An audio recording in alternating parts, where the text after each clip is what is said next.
When I told my family I was marrying my cousin, they disowned me instantly, so I cut them off, moved away then. I never expected my life to turn out like this. Growing up in a small town in Ohio, my family was tight-knit. The Sunday barbecues, the 4th of July gatherings, and Thanksgiving dinners that felt like they belonged in a Norman Rockwell painting. We were close, almost annoyingly close. But that's what made it all the more painful when everything fell apart. Her name is Emily. She's my second cousin. Our moms are first cousins, so we grew up knowing each other, but it was always in that distant, family friend kind of way. We didn't go to the same school or live in the same city. We saw each other maybe once or twice a year at family reunions.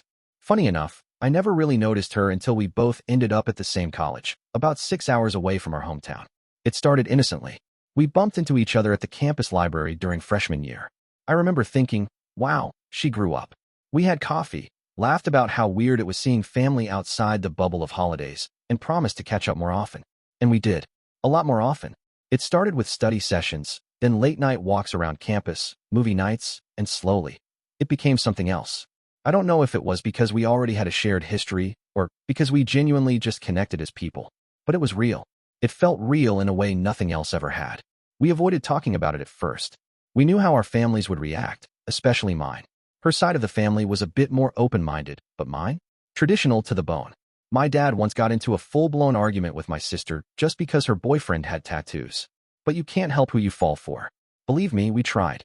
We distanced ourselves, dated other people, avoided meeting one-on-one for months, but none of it stuck. It always came back to us. By the time we were both finishing our degrees, we'd been secretly dating for over a year. That's when the conversation came. The what now? Talk. Do we break up because of what people might think? Or do we accept that what we have is rare and fight for it? We chose the latter. We spent months researching whether this was even legally possible. Turns out in most states, marriage between second cousins is fully legal. No restrictions. Genetically, the risks are minimal. From a legal perspective, there was nothing stopping us. But from a family perspective, that was a whole different story. When we got engaged, we kept it quiet. Only a few close friends knew. But secrets like this don't stay buried for long. Word got out when someone spotted Emily's engagement ring at a family event.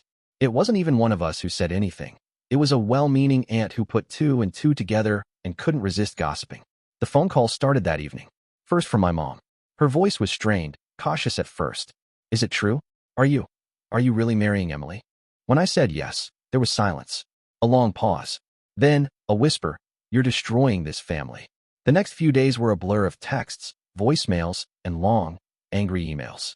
Some relatives were in disbelief. Others didn't bother hiding their disgust. My dad didn't call, not once. Instead, he had my uncle deliver a message. You're not welcome at this house anymore. Emily's side was quieter, more reserved. Her parents weren't thrilled but weren't entirely against it either. They just needed time to process. My side. No time. No discussion. Just walls going up.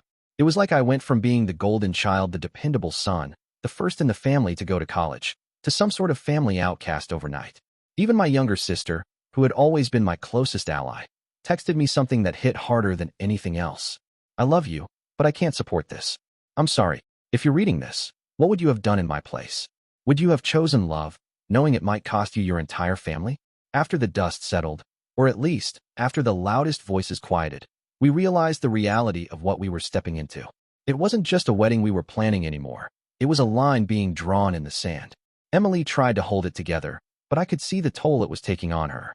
Her mom eventually came around, sitting us down one afternoon and saying, look, I don't fully understand this, but I see how happy you two are. And at the end of the day, that's what matters. Her dad was less vocal, but he didn't object. He just nodded a lot, sighed a lot, and said, it's your life. Just be ready. Not everyone's going to accept this. On my side, radio silence. I tried reaching out, first to my mom. No answer. Then to my sister. Her replies were short, one-word answers. Busy. Not now. Can't talk. As for my dad, he had made his position very clear. I was dead to him. I tried one last time. I sent an email, long, honest, probably the most vulnerable thing I've ever written. I explained how this wasn't something reckless, how we didn't just wake up one day and decide this. That we thought it through. That it was love. No reply. Nothing. Not even a read receipt. The wedding itself was small. Painfully small. No white dresses in grand cathedrals or hundreds of guests. Just a courthouse, 2 close friends as witnesses, and Emily's parents. No cousins, no childhood friends from my side. Nobody from the family I grew up with. When the officiant said, "You may now kiss," it should have felt like the happiest moment of my life. And it was, in one sense. I was marrying the person I loved. But there was this quiet ache sitting heavy in my chest. A part of me kept scanning the empty chairs that should have been filled with my parents, my sister, my uncles, aunts. I wasn't just celebrating love. I was mourning something at the same time. Life after the wedding felt strange, freeing, yet isolating. The small town I grew up in wasn't exactly known for minding its own business. Word spread, and fast. The whispers followed us everywhere. The cashier at the local grocery store suddenly avoided eye contact. A neighbor who used to wave every morning now crossed the street when we walked by. It wasn't all bad, though. A few surprising people reached out quietly. Old classmates, co-workers, people who didn't care about the family drama and were genuinely happy for us. One message I still remember came from a girl I barely spoke to in high school. She wrote, "I don't see what the big deal is. You two look so happy. Screw what anyone else thinks." For a while, I held on to hope that maybe, just maybe, time would soften things. That people would cool off, realize this wasn't the scandal they'd made it out to be. That hope shattered about 3 months later when my sister sent me a photo. It was from a family barbecue. One of those big gatherings I hadn't missed a single year since I was born. Everyone was there. My parents, my cousins, my uncles, my aunts, everyone. Smiling, laughing, posing together. Except us. No message was attached. Just the photo. And it spoke louder than words ever could. I'm curious, do you think family should have limits when it comes to who someone chooses to love? Or were they right to draw a line? It's been almost 2 years since that photo. 2 years since I was unofficially erased from the family tree. For a while, it hurt every single day. There was this constant internal battle. One side whispering, "You should have just walked away. You could have kept the family together." And the other side firmly reminding me, "But at what cost? Giving up someone who loves you unconditionally." Emily stood by me through every wave of it. And as much as this situation weighed on me, I knew it weighed on her too. She never said it out loud, but sometimes I'd catch her scrolling through old family pictures, quietly wondering how we went from holiday laughter to this. We tried reaching out a few more times. Birthdays came and went. Christmases, Mother's Day. I sent cards, emails, even a handwritten letter to my mom, something I hadn't done since I was a kid. I kept it simple. I didn't ask for forgiveness. I didn't beg. I just wrote, "I hope you're okay. I still love you. My door's always open." Nothing came back. Not even a text. It's strange. You grow up thinking family is this unbreakable thing. That no matter how messy life gets, blood means something. That when everything else in the world feels shaky, family's the ground beneath your feet. But I learned the hard way. Sometimes that ground isn't as solid as you think. A few months ago, something happened that brought everything full circle. Emily and I were at a local farmer's market when I spotted my mom, for the first time in nearly 2 years. She was at a flower stall, picking out sunflowers. For a moment, it felt like time paused. I wasn't sure whether to approach her or walk away. My heart was pounding in a way I hadn't felt since I was a kid caught sneaking out past curfew. I walked over. Quietly. "Mom," I said. She turned, and for a split second, her face softened.